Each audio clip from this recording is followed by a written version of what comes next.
यस कार्यक्रमका अध्यक्ष महोदय, नेतागण, जनप्रतिनिधि साथीहरू, कवि कवयित्री महानुभावहरू र साहित्य प्रेमी, कला अनुरागी सबै महानुभावहरू र हाम्रो गौरवपूर्ण इतिहास, त्यस्तो गौरवपूर्ण इतिहासका रचनाकारहरू जसले जीवन दिएर आफ्नो देश बचाएर गौरव गाथाको निर्माण गरे, उहाँहरूप्रति सम्मान व्यक्त गर्न जम्मा भएका सबै साथीहरू, दाजुभाइ दिदीबहिनीहरू, हामीले फागुन 9 गतेलाई इन्द्रदह महोत्सवको रूपमा मनाइआएका छौँ। इन्द्रदह महोत्सव यद्यपि इन्द्रदहको आफ्नै महोत्सव छ, यो धार्मिक महोत्सव। यसलाई चाहिँ हामीले राष्ट्रिय जागरणको, राष्ट्रिय एकताको, राष्ट्रिय एकीकरणको, राष्ट्रिय उत्थानको, राष्ट्रिय स्वाभिमानको एउटा महोत्सवको रूपमा लिएका छौँ, जहाँ हामी काजी कालु पाण्डे मार्फत उहाँलाई सम्मान गर्छौँ र उहाँ मार्फत सम्पूर्ण वीर वीराङ्गनाहरू जसले यो राष्ट्र निर्माणमा आफ्नो जीवन आहुति गर्नुभएको छ, उहाँहरूलाई सम्मान प्रकट गर्छौँ, श्रद्धासुमन अर्पण गर्छौँ। यस अवसरमा म आज काजी कालु पाण्डे लगायतका तमाम हाम्रा वीर पुर्खाहरू, अग्रजहरूप्रति श्रद्धासुमन अर्पण गर्न चाहन्छु।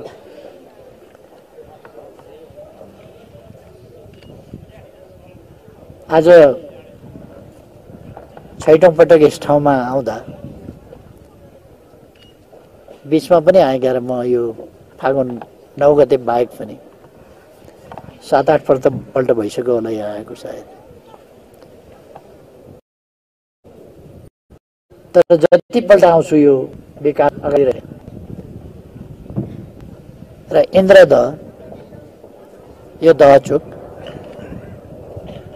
हिजो जुन ठाउँमा थियो त्यस ठाउँमा अब छैन। मलाई यहाँ आउँदा दुईटा कुराले जगजग्यायो। त्यसभन्दा अगाडि मैले यो दहचोकको बारेमा सुनेको थिएँ, पढेको थिएँ र मैले हेलिकप्टरबाट हिँड्दाखेरि पनि यस समाधिस्थलको छेउबाट हेलिकप्टर लैजाऊ भनेर, तलबाट लान खोजिएको छ भने, मास्तिरबाट लान खोजिएको छ भने यहाँबाट लैजाऊ भनेर पाइलटलाई भन्ने गर्थेँ। र 1-2 पल्ट यहाँका निवासीहरूले याद पनि गर्नुभएको होला, यस ठाउँलाई हेलिकप्टरले चक्कर पनि लगाएको थियो। 2 पल्ट हिँड्दाखेरि चक्कर लगाएरै मैले हेरेको थिएँ र मलाई यहाँ आउने इच्छा थियो। त्यसै गरेर मैले 73 सालमा म पहिलोपल्ट आएँ। त्यस बेला त भूकम्पले ध्वस्त पारेको थियो केही भएका संरचना पनि, तिनको मर्मत सम्मार भइरहेको थिएन।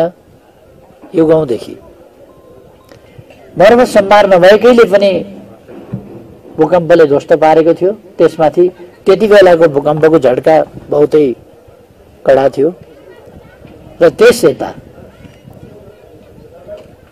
हरेक पटक आउँदा यहाँ नयाँ परिवर्तन, विकास देखिँदै गएको छ। पहिलोपल्टमा आउँदा मैले एउटा कालु पाण्डेको समाधि स्थल यहाँ देखेँ, जसले मलाई इतिहास स्मरण गरायो र यस ठाउँप्रतिको सम्मान,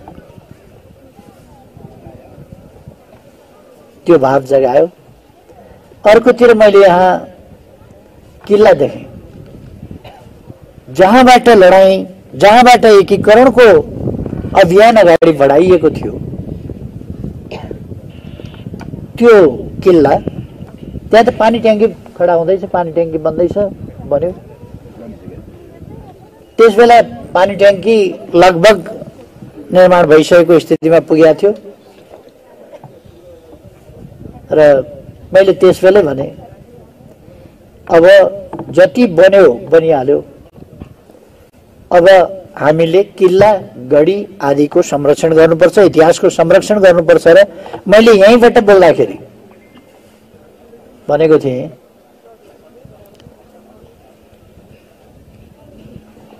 यो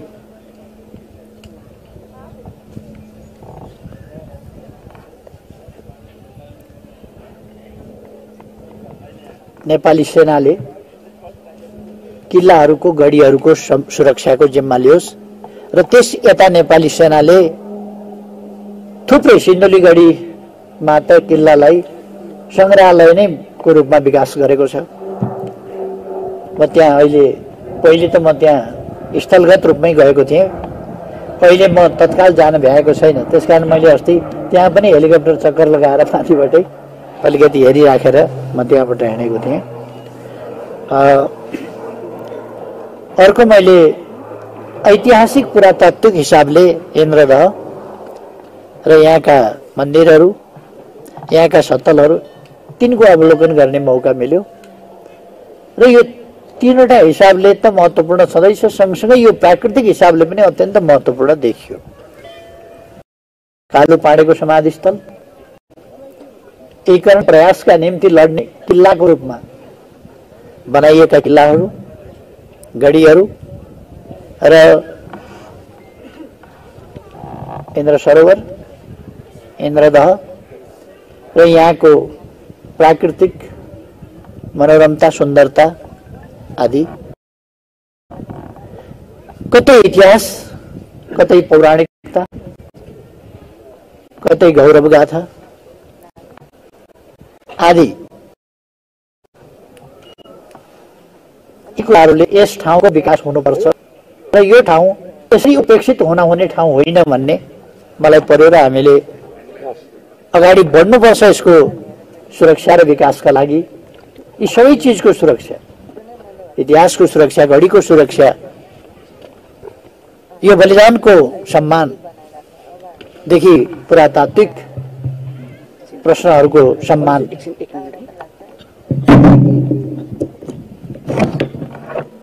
मेरो आवाज सानो भएर होला कि जस्तो लाग्छ।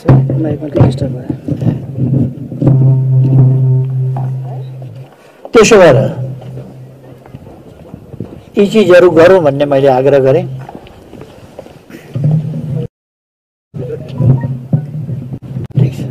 ठिक छ।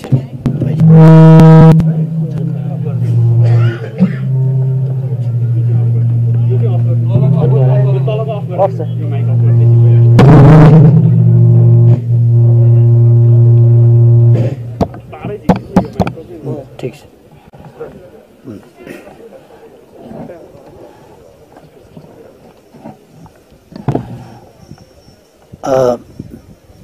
विक्रम पाण्डेजी लगायत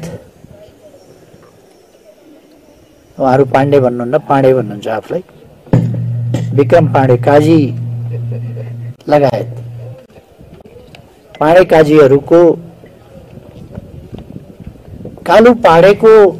काजी कालु पाण्डेको सन्तान हुनाको नाताले पनि यस ठाउँको संरक्षण, विकास आदिमा रुचि होला।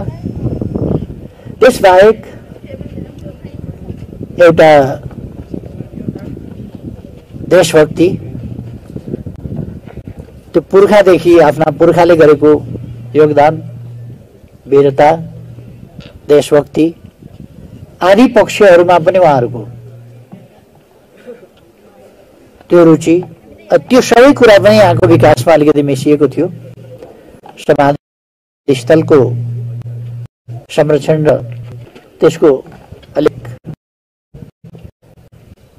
नयाँ ढङ्गले त्यसलाई उठाउने, निर्माण गर्ने कुरा, त्यसै गरेर शालिग निर्माणमा अन्य साथीहरू समेत को सक्रियता र यस ठाउँमा अरू खालका कुराहरू, यस ठाउँको विकाससँगै हामीले जुन बाटोहरू निर्माण गर्न थाल्यौँ त्यसले गर्दा बाटोमा आउने जाने ठाउँहरूमा पनि अब होटलहरू, रेस्टुराँहरू, कतै साना खालका भेउटाहरू, कतै रेस्टुराँ, कतै होटल, कतै के अनेक प्रकारका विकासका संरचनाहरू, व्यापार र भविष्यका लागि पनि धेरै कुराहरू यहाँ प्रारम्भ हुँदै आएको छ र विकास हुँदै आएको छ। यो चौतर्फी ढङ्गले यताको बाटोबाट पनि दक्षिणतिरको बाटो र पूर्वतिरको बाटो दुवै बाटोको साइडमा पनि विकासहरूको लहर बढेको देखिन्छ। यहाँको विकास र परिवर्तन देखेर मलाई खुसी लागेको छ। हाम्रो देशका हरेक ठाउँहरू महत्त्वपूर्ण छन्, भिन्न हिसाबले महत्त्वपूर्ण छन्। कोही यस हिसाबले या विशेषता 3-4 मैले अघि धार्मिक पौराणिक खालका महत्त्वका कुराहरू होलान्, ऐतिहासिक किल्ला घडीका कुरा होलान्। हाम्रो बहादुरी, देशका लागि जीवन दिने, गर्दन थाप्ने, बलिदान हुन तयार हुने त्यो कुराहरू होला। काजी कालु पाँडे जस्ता बहादुरहरूको यस्तै गरेर अरू ठाउँमा कहीँ कुन इतिहास जोडिएको होला त्यसको हामीले खोजी गर्न पाएका छैनौँ। कहीँ अरू प्रकारका महत्त्वहरू जोडिएका होलान्। हाम्रो देश जहाँ हेऱ्यो त्यहाँ सुनको टुक्रा जस्तो छ, हिरा जस्तो छ। हाम्रो देशको इतिहासमा त्यहाँ अवश्य नै पराक्रम, बहादुरी जस्ता कुराहरू लुकेको होला। ती कुराहरू हामीले खोजी गर्नु र अगाडि बढाउनु आवश्यक छ। आज तपाईहरुले कवि गोष्ठी गरेर बहुतै राम्रो गर्नुभयो। कोही छन्दमा, कोही गैर छन्दमा, कोही पुराना यहाँका स्थानीय बालन जस्ता गायनहरूका भाकामा, कोही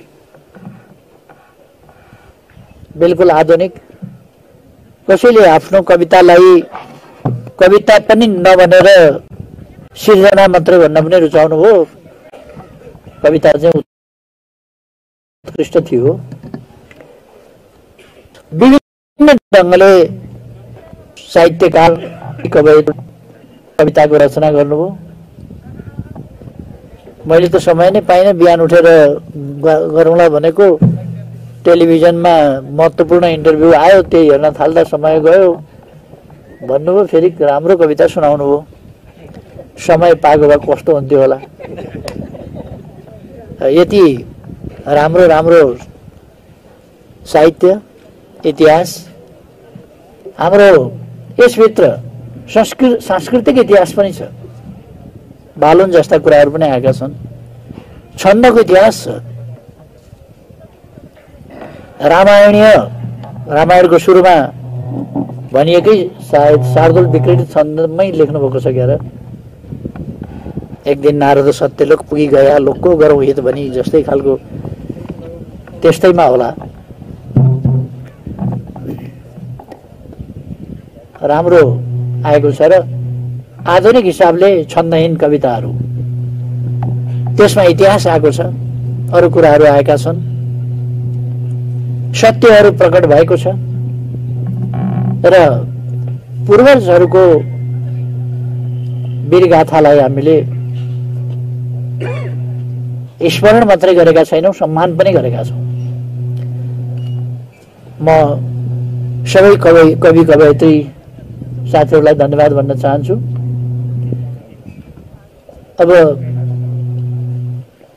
तपाईहरुले त्यो कविता संग्रह प्रकाशित गर्ने भन्नुभएको छ। अघि बिहान नभ्याउँदै लेखेको कविता पनि त्यहाँ छापिनै भयो। अहिलेसम्म नलेखेको भरे लेखेको कविता पनि मेरो छापिदिनु होला। मैले पनि अलि भरे लेख्छु। अब नभ्याउनेले पनि त लेख्दा रहेछन्। अगाडि लेख्ने र पछाडि लेख्ने हो, छापेपछि पढ्नु होला नि के हो र। खैर,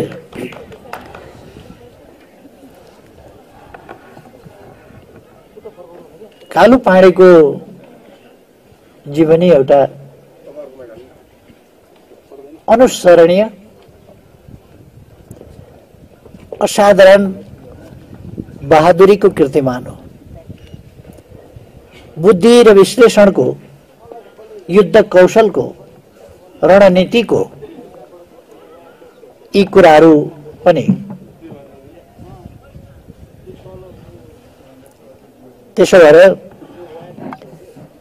उहाँहरूले त्यो कालु पाँडेको निधन,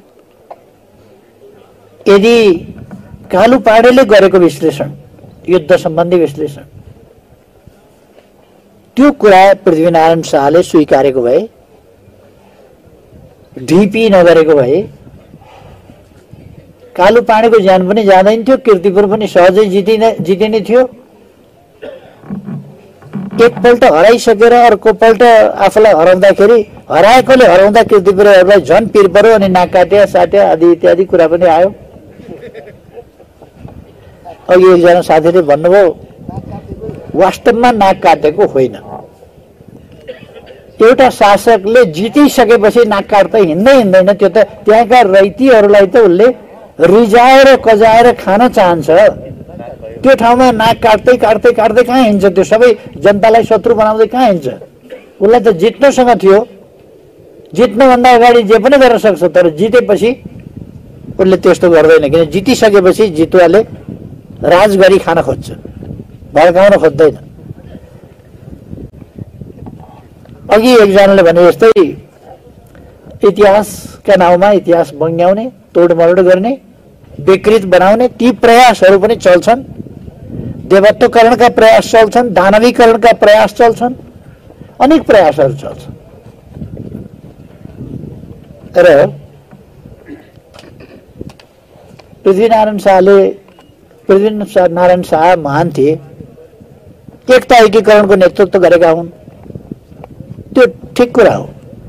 तर पृथ्वीनारायण शाह गल्ती नै गर्दैन थिए भन्ने कुरा पनि होइन। कीर्तिपुरकै त्यो लडाईँ 1814 जेठ 19 गते कीर्तिपुर हान्न जानु, उहाँ 5000 सेना तयार गरेर लड्न बसेका छन्। त्यो ठाउँमा 1200 लिएर जानु भनेको और उनीहरू पोजिसन लिएर आक्रमण गर्न जानु भनेको गलत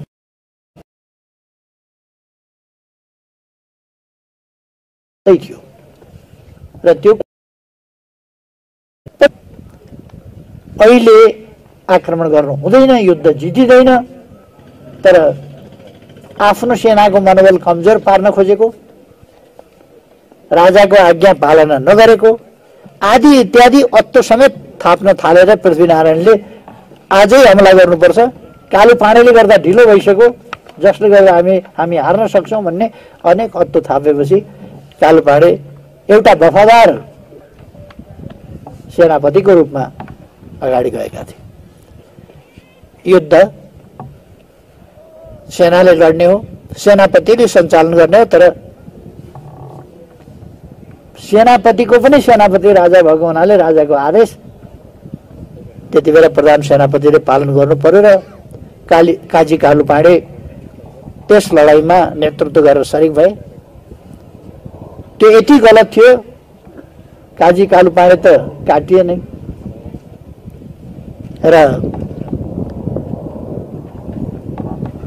काजी कालु पाँडे काटिए, पृथ्वीनारायण शाह गिरफ्तार भए।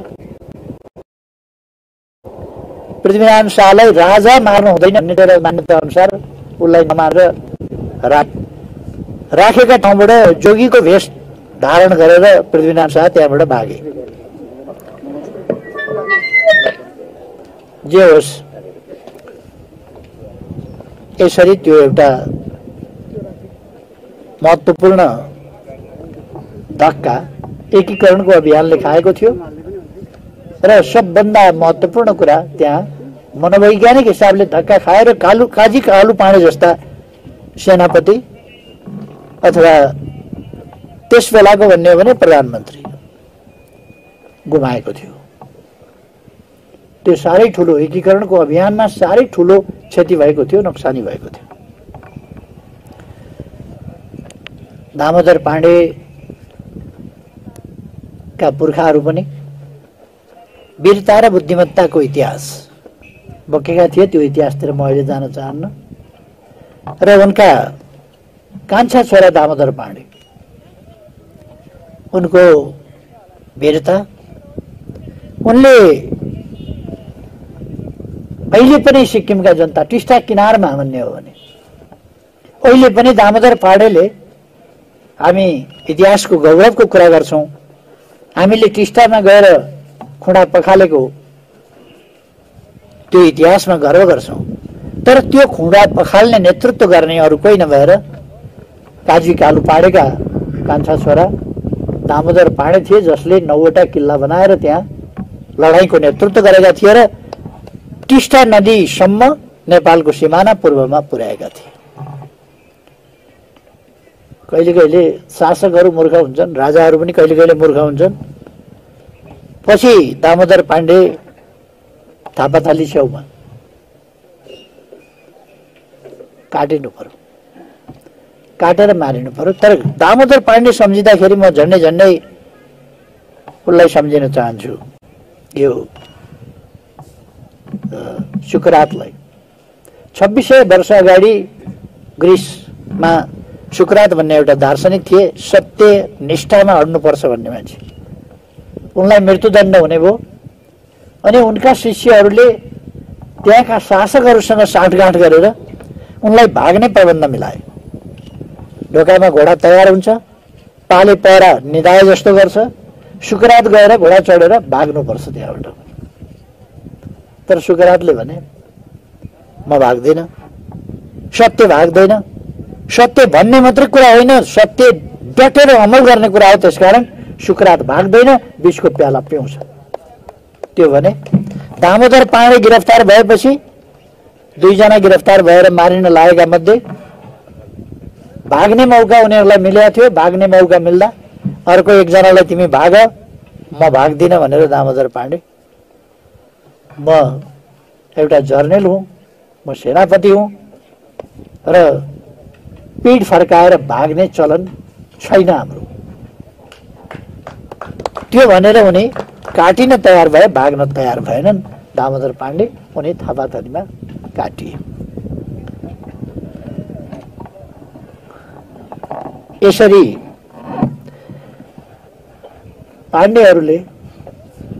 पाण्डेहरू राजा थिएनन्। पाण्डेहरू काजी थिए, सेनापति थिए, लड्थे देशका लागि, शासन गर्दैन थिए। लडेर जमिन एकीकरण गर्थे। एकीकरणको राज्य सिरपे चर्कैले लाउँथ्यो, सिरपे लगाइदिने यिनीहरू हुन्थे, गर्दनमा तरबार यिनीहरूको पर्थ्यो।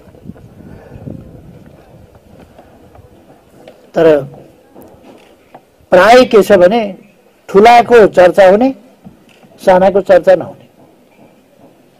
जो लड्छ त्यसको चर्चा हुने, जो पछाडि छ उसको चर्चा हुने, जो लड्छ त्यसको चर्चा नहुने, त्यस खालको चलन हुन्छ। र नेपालको एकीकरण कसैले भन्नेको सुन्ने गरिन्छ, मेरा पुर्खाले आर्ज्याको भन्ने सुन्ने गरिन्छ। कसै एकजना व्यक्ति, एउटा परिवारका पुर्खाले आर्ज्याको होइन। कहीँ पाण्डेहरू काटिएका होलान्, कहीँ के काटिएका होलान्, कहीँ बस्नेत काटिएका होलान्, कहीँ थापा काटिएका होलान्, कहीँ मगर काटिएका होलान्, कहीँ बाहुन काटिएका होलान्, कहीँ क्षेत्री, कहीँ नेवार काटिएका होलान्, कहीँ के काटिएका होलान्, अनेक इतिहास होला। तर ती अगाडि गएर लड्नेहरूको त काजी कालु पाण्डेको समाधि स्थल यहाँ किन छ भने उनी काजी थिए, उनी सेनापति थिए, त्यसकारण यहाँ छ। उनीसँगै मरेका अरू सिपाहीहरूको त तै पनि छैन नि। को थिए त्यहाँ? ती मारिएका 1200 को थिए? तिनको त समाधि स्थल छैन त। अर्थात् मेरा मात्रै पुर्खाले गरे भन्ने, हाम्रा पुर्खाले आर्ज्याको भन्ने जुन भन्ने गरिएको छ त्यो गलत कुरा हो। मेरा पुर्खाले आर्ज्याको होइन कि हामी नेपालीहरूका पुर्खाले आर्ज्याको मुलुक हो यो। सबै जनता लडेर, जनताका छोराछोरी लडेर हिजो मैले देखेँ 300-400 मान्छे सडकमा छन्, 2000-2500 पुलिस छ। ढाल बोकेर पुलिस छेकिएर बसिया छ, अगाडिबाट ढुङ्गा हानेका छन्। 15 जनाले ढुङ्गा हान्छ, 150 पुलिस लुकेर बस्छ, किनभने लाठी चलाउने उसलाई आदेश छैन, टियर ग्यास हान्ने आदेश छैन, केही गर्ने पनि आदेश छैन। फोहरा फ्याँक्ने पानीको फोहरा जान्छ, त्यहाँ ट्याङ्की जान्छ, त्यो ट्याङ्कर त्यो ढुङ्गा हान्न थालेपछि ब्याग गियर लगाएर पछि सर्दै भाग्छ। त्यो हान्न सक्दैन, किनभने कोही घाइते भयो भने त्यो ट्याङ्कर चलाउनेको जागिर जान सक्छ। पुलिसहरू घाइते भएका छन्। मैले आज बिहान गृहमन्त्रीजीलाई भने, तपाईँ पुलिस सडकमा किन पठाउनुहुन्छ? सत्ताधारी गुटले, शासकहरूले नै, सरकारवालाहरूले नै सडकमा ढुङ्गा हान्न मान्छे पठाएका छन्। या कत्रो मेहनतले, कत्रो लगन साथ, कत्रो आदर सम्मानका साथ बनाएको छ। त्यस्तै गरेर बाटाहरू कत्रो आदर, कत्रो दुःखका साथ, कत्रो मेहनतका साथ, कति खर्चमा बनाइएका छन् बाटाहरू। ती बाटा भत्काएको छ। तपाईहरुले देख्नुभयो होला बाटा भत्काएको। क्रान्तिकारीहरू, सरकारमा हुने क्रान्तिकारीहरू बाटा बनाउनु पर्ने ठाउँमा बाटाका बजेट काट्ने, निर्माणका बजेट काट्ने, अरू बजेट काट्ने अनि बाटा भत्काउने। कोही छैन यो देशमा त्यो नभत्काउने भन्ने। कस्तो सरकार हो त्यो? बाटा भत्काएका छन् ड्याङ ड्याङटी, नभत्काउने भन्ने कोही छैन। अनि ढुङ्गा हानेका छन्, इँटा हानेका छन्, तोडफोड गरेका छन्, नगर भन्ने कोही छैन। प्रहरी छ, कुटाई खाएर भागेको छ। तपाईहरुले टिभी खोलेर हेर्नुहोस्, कान्तिपुरले दिएका फोटाहरू, यसो लाइभ फोटाहरू हेर्नुभयो भने थाहा पाउनुहुन्छ। 25 जना मान्छेले ढुङ्गा हानेको छ, 150 पुलिस ढाले यसो गरेर पछाडि पछाडि सर्दै भागेको छ। अब लाठी चार्ज गर्ने पनि अधिकार छैन, केही गर्ने। यता खुट्टा भाँचिसक्यो, उता हात भाँचिसक्यो, उता टाउका फुटाइसक्यो, के गर्ने? अनि भाग्नु परेन। अनि एक थरीले प्रहरी पठाउँछ सडकमा, केही पनि नगर्नु भनेर भत्काइरहन्। यहाँ भत्काइरहेको छ हजुर, भत्काउनु देऊ। ढुङ्गा हानिराखेको छ हजुर, हान्न देऊ। मैले गृहमन्त्रीलाई सोधेँ, के आदेश थियो? काँचो ढुङ्गा मात्रै हान्न पाउने आदेश थियो? पकाएको इँटा मात्रै हान्न पाउने आदेश थियो? के आदेश थियो? उहाँहरू देशप्रति जिम्मेवार भइराख्नु भएको छैन। सरकारमा बस्ने, तमासा गर्ने, एमसीसी पास गर्ने षड्यन्त्र गर्ने, टेबल गर्ने षड्यन्त्र गर्ने, आएर आफू चुप लागेर बस्ने मूर्ति चाहिँ अर्को पछाडिकोलाई नारा लगाऊ भन्ने, यताकोलाई उठ भन्ने, यताकोलाई बस भन्ने।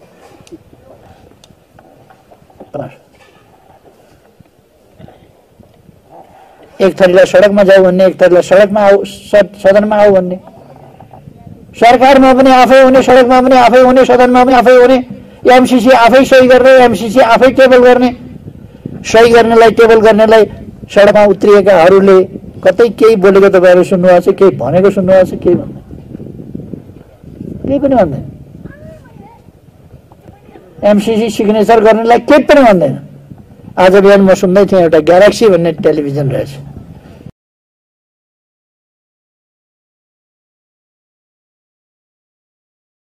त्यसको भनेर ग्यालेक्सीमा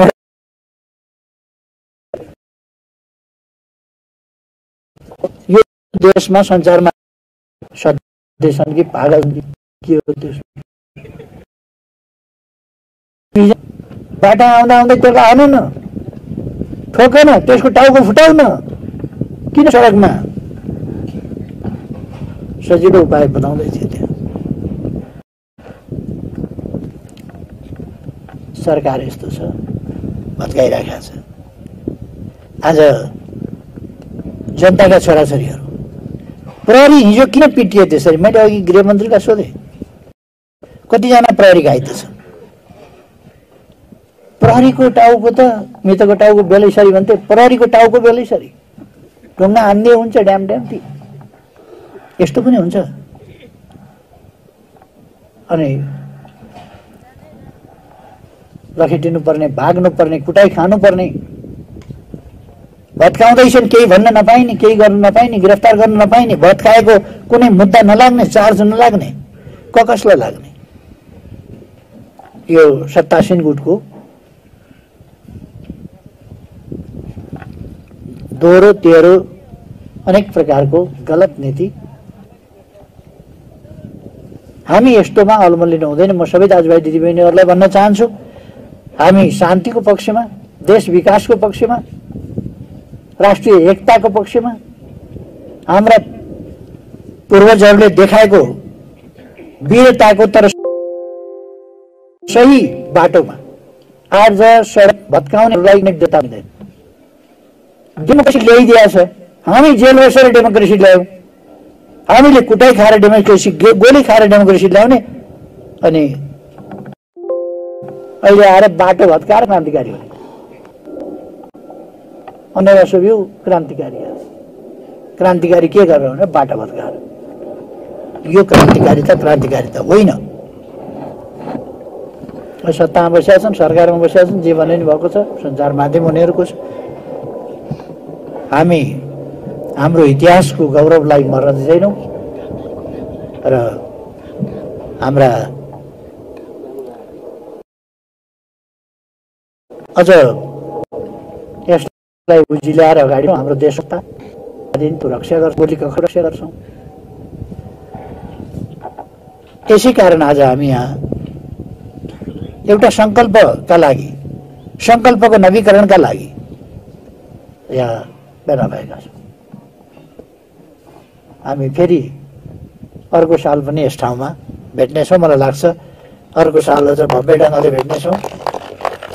कोभिड यस बिचमा समाप्त हुनेछ भन्ने मैले विश्वास लिएको छु।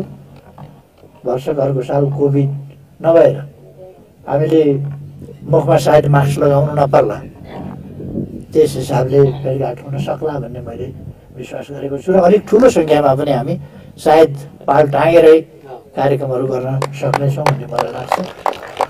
म सबैलाई धेरै धेरै धन्यवाद भन्न चाहन्छु। तपाईँहरूले इतिहासको गौरवलाई स्मरण गर्नुभएको छ। इतिहासको गौरवको स्मरण भनेको